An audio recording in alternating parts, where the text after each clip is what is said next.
Hello gamers and welcome back. I'm Rob, of course, or Warshack if you want to call me by my in-game name. And I've been getting a lot of questions regarding the next standard rotation, which sets are going to be rotating out, how is that going to affect the meta, what are some of the most popular cards that are leaving, the decks that they're in, and just overall, like, what's happening with it. So I'm going to release 3 videos, and each video is going to go over one of the 3 sets that is rotating out with this upcoming adventure mode. With that said, we're going to lose Blackrock Mountain, the Grand Tournament, and the League of Explorers, and then we're going to gain an additional adventure mode when they release that, and these cycle out. So with that said, in this particular episode, we're going to be focusing in on Blackrock Mountain. What are we losing, and kind of the impact of that, and what decks that's going to affect. And obviously, each video is going to be roughly 20 to 25 minutes long, and if I jammed them all together, that'd be an hour of me talking, which is just way too much of Rob. So with that said, let's take a look at Blackrock Mountain and see what we're going to be missing out on when it cycles out. Keep in mind that, again, this is just my opinion, what my first take. Look at this. I can only, make this video however long, so if I miss over something, feel free to leave that in the comment section below. So, under Druid, we're actually not losing too much out of the set. Volcanic Lumber, seen in Arena sometimes, Druid of the Flame. It's okay. It's not super impactful in any Druid deck that's currently, pretty competitive. And when I'm talking about these cards, guys, I'm talking the competitive aspect. You're playing these cards on ladder. I'm sure there's fun decks that some of these cards will be involved in, but I'm not really focusing on those. I'm focusing on the actual good decks that cards are found in. Quick Shot for Hunter. Really good Hunter card. It's basically the Dark Bomb or the Frostbolt to the Hunter class, and if you have no cards in your hand, you get to draw a card. Unfortunately, Hunter's really not that great right now, so losing cards from Hunter doesn't really matter, because Hunter doesn't have a really good deck right now for it to pull from and say, oh man, Hunter's gonna get hit hard, when it's been getting hit hard for the past 2 months now, that it's almost seen no competitive play whatsoever. So Quick Shot is of course a loss, but it's not like super damaging to the class. Core Rager hasn't seen a lot of play, and it's an okay card. It's a 4-drop 4/4. If your hand is empty, gain 3/3. But I mean, if you're dependent on Core Rager to be your 7/7, your 4-drop 7/7 when you have no cards in your hand, I think that game is pretty much over. Heading on over to Mage, we have Flame Waker and Dragon's Breath. Flame Waker is definitely a card that we're gonna miss, whether you're playing Tempo Mage or Spell-based Mage or Aggro Mage or whatever kind of Mage you're playing with. Tempo Mage, of course, being the most popular that Flame Waker was originally found in and built around. It's going to take a huge hit. I'm not sure where Tempo Mage is going to be. I'm sure it will exist, and I'm sure there will be cards that replace it or try to replace it, or may not be able to replace it, but, change the way Tempo Mage works. But this guy was a huge combo piece for the deck, allowing you to combo this with a whole bunch of cheap spells to be able to do, extraordinary amounts of damage, whether you have one of them or 2 of them on the board. If it was just one of those cards that if it stays on the board for more than, 1 or 2 turns, you're going to get a significant, advantage over your opponent just due to the value that this guy generates with you being able to synergize spells with him. So Tempo Mage, definitely taking a hit from that. Dragon's Breath, decent arena card, but overall, it's not really going to change the ranked play that much at all. Getting it from like Tome or something like that's decent, but overall, really not found in a lot of decks, if any decks, and it will not be missed. Flame Waker, though, big impact, big impact. Looking at the Paladin Dragon Consort, it was originally found when people were trying to test out the Dragon Paladin and trying to make it work. When this card originally came out, I definitely tried some Dragon Paladin, but unfortunately the deck, it's just not there. If you're going to play a dragon deck, you might as well play, Dragon Priest, which is proven to be very powerful, or like maybe a Dragon Tempo Warrior, which is proven to be powerful, but Dragon Paladin has just always seen the short end of the stick, so this really isn't a huge impactful card. The Solemn Vigil, however, is found in Murloc Paladin, which is a pretty powerful deck. It was actually seen doing very well in a recent tournament where Thys went 6-0, or Thys and his team, hopefully I'm saying his name right, went 6-0 against another team. And ever since then, it's been, I wouldn't say really popular, but it's definitely grown in popularity and shows that the class and that particular deck is not bad. So Solemn Vigil being taken away is definitely going to affect the draw of the Murloc Paladin, because with this card, you normally could Doomsayer, clear the board, and then you could play this card for normally 2 to 3 mana, sometimes even less than that. So definitely Paladin taking a hit with card draw with losing this particular card. Priest. Holy moly, Twilight Whelp's taking a hit. Well, as we know with the dragon, whether you're playing Dragon Priest or you're playing Reno Priest is kind of like hovering over playing some dragons in it, so you get some of them synergies down. And Twilight Whelp is definitely found in the Dragon Priest and of course the Reno Priest, being able to synergize well with the dragons, plus obviously having the 1-drop 2/3 if you can get them out on turn 1. So this is going to be a pretty sizable hit to the Dragon Priest, but I don't think it's going to be the end of the world because they still have the Operative, which is by far the craziest dragon that they've basically ever printed. The card is just so good. 5-drop 5/6, discover a card in your opponent's deck. Gee willikers, we're just talking, that's huge amounts of value. Resurrect, this was part of our meme deck. We made a meme priest deck where we were able to resurrect large creatures and be able to win the game that way. But overall, in the broad aspect of looking at if this card is played on ladder, it's really not. So it's not really a big hit. I would say Twilight Whelp is definitely the biggest hit out of these two cards for sure. Taking a look at Rogue, we have the Dark Iron Stalker. This was seen in actually the Miracle Rogue or the Malagos OTK Rogue for quite some time, to be able to deal with the Shaman's totems or just basically anything that has not taken 2 damage. Zoo was a big deal a couple months ago, and now it's not anymore, so this guy has definitely seen less and less play. But this guy was originally a Tekken card for some Rogue decks, which was actually pretty interesting, but at the moment, not really a big hit at all. Gang Up, again, another kind of like memey, just fun card overall.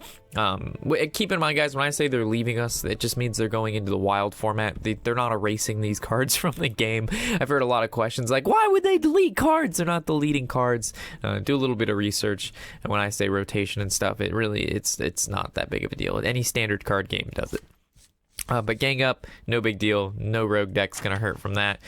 Looking at the Shaman Fireguard Destroyer, when they printed the 4-drop 7/7, the Faceless, they basically killed this card, because why would you play this card that could possibly be a 4/6 for 4 mana, a 5/6 for 4 mana, or yeah, there's just play a 4-drop 7/7. You're guaranteed an additional HP point. You don't have to worry about the battle cry giving you the worst one, the best one, and then, you know, it's just, there's no reason to play this over the 4-drop 7/7. If he belonged to some sort of class and there was synergy within that, sure. He combos well with Bran, sure.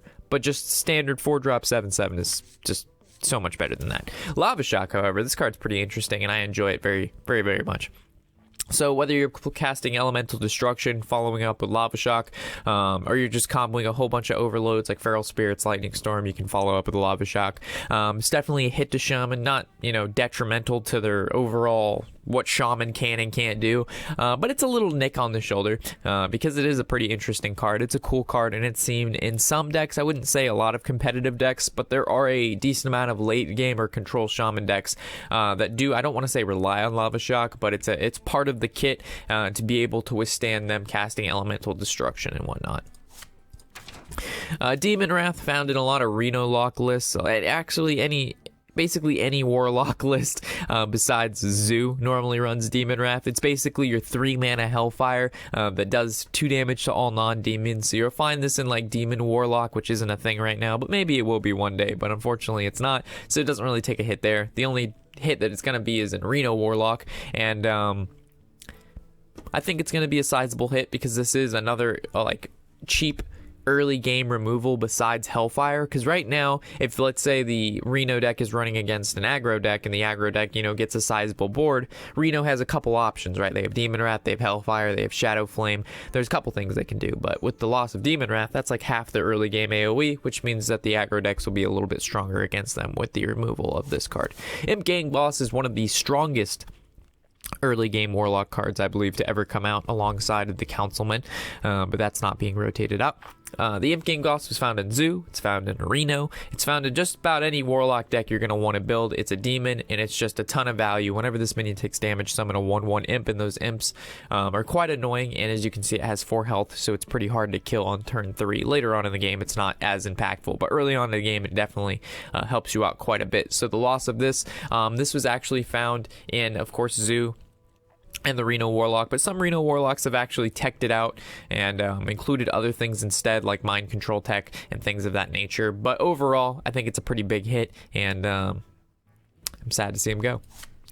Looking at warrior, we have revenge. That's a big deal. So control warrior, any sort of late game warrior class normally will run 1 to 2 revenges, and this is either you can deal 1 damage to everything on the field if your opponent has some pretty low minions, or let's say your opponent overextends on the board, they take you down to 12 or less health, they're planning for lethal the next turn, you have 2 revenges or 1 in your hand. For 2 mana you can deal 3 damage to everything on the board, which is absolutely huge.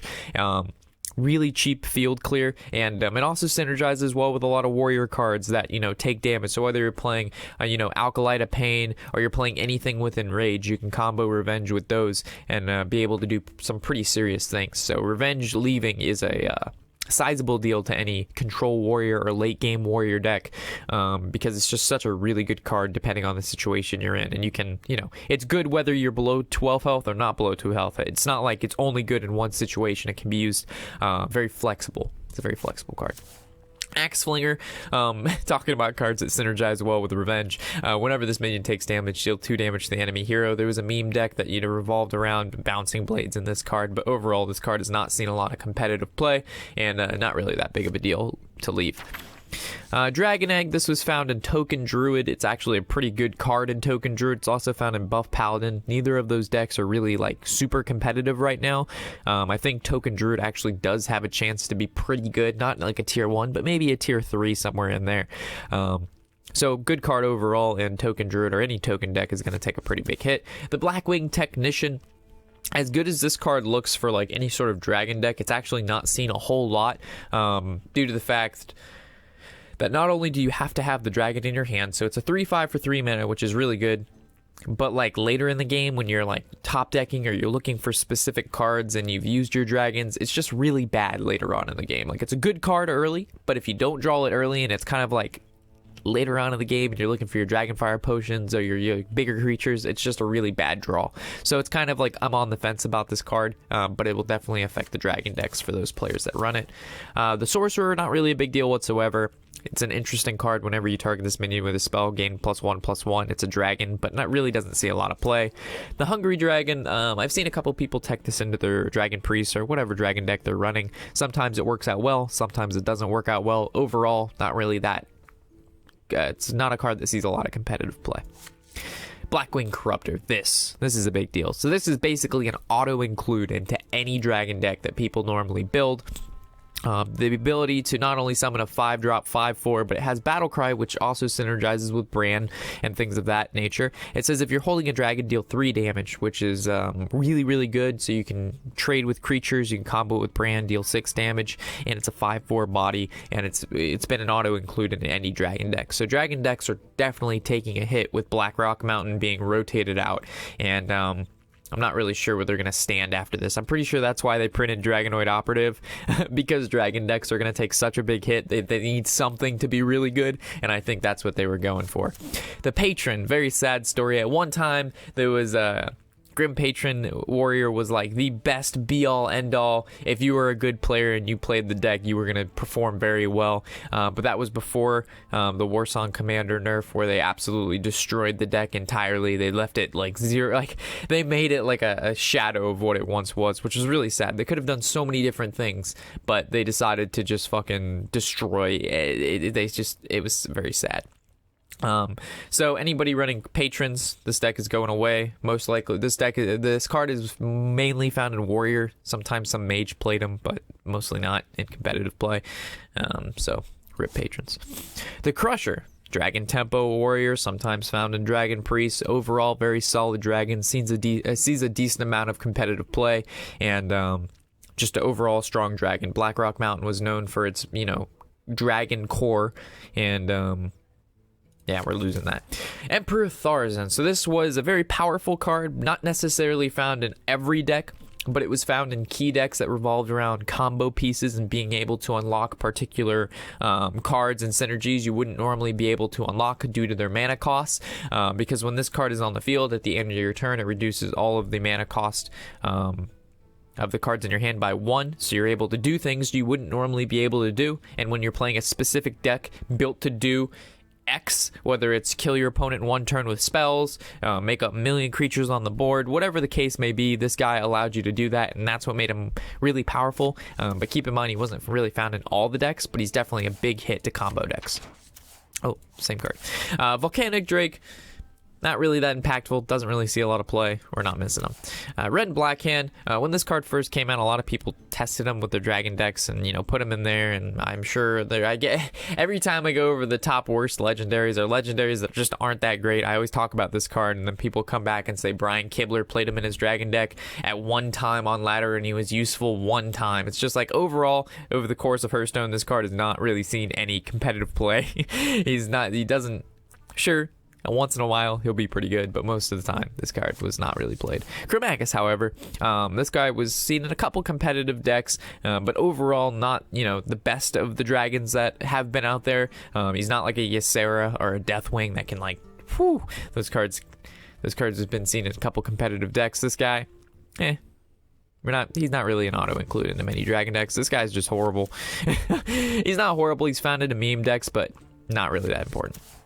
Neff, this was kind of like if you were a free-to-play player, you could throw him into any of your dragon decks, same with Chromagus, and it would do a decent job at replacing some of those cards like Ysera and Deathwing, if that's what your deck revolved around, like the Dragon Temple Warrior needs, I wouldn't say needs Deathwing, but the deck performs very well with them in there, as we could see with our deck guide that we just did on him. But then Nefarion, he was found in a couple core dragon builds a while ago. Not so much anymore. He's just a little bit too slow in the fact that he only adds 2 random spells from your hand from your opponent's class. Some of the time, or even most of the time, those spells don't really do too much. So he's not really a big hit out of this entire set as a whole. Definitely the cards that stand out, definitely being the Flame Waker, the Emperor Tharzan, things like this that really stand out, the Imp Gang boss. So with that said, that's basically BRM as a total, or as a whole, and what exactly is taking the hit and what's not taking the hit. The next video we're going to do is on the Grand Tournament.